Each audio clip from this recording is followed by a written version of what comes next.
But it's Bradford, not Madrid, that the Reds must first set their sights on.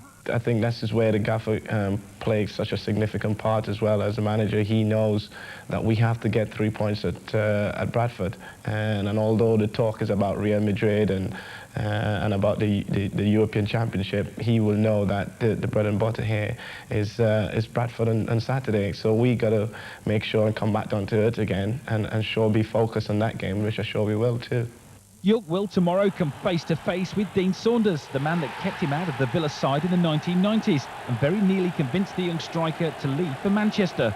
Not for United, but City. It's like any other player. When you're not in the team, you're not happy and you want to move on. That's the first thing comes to thought.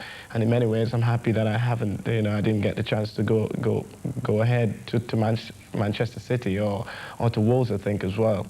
And Yorke still doesn't like being out of the first team, but accepts that at United, it's an occupational hazard. You learn to accept this part and parcel of the gaffer philosophy, as he called it, as freshen up the team, and he keeps chopping and changing. But no players like to certainly play 3 games and then be rested one. Players like to play throughout the season as much as you can. So long as you're fully fit, you want to play. And I'm no different to anybody, and I'm sure every player out there wants to do the same.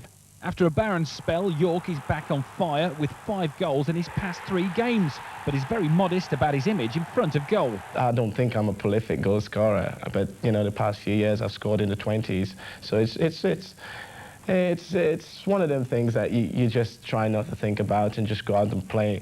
The important thing is expressing yourself, and certainly at this stage for us, it's all about winning games, which is what's important. And it doesn't matter who scores, as long as the team play well and we get 3 points. That's the most significant thing for us. With Yorke back on song and Beckham in this kind of form, it could be a hair-raising afternoon for Bradford. Pete Colley.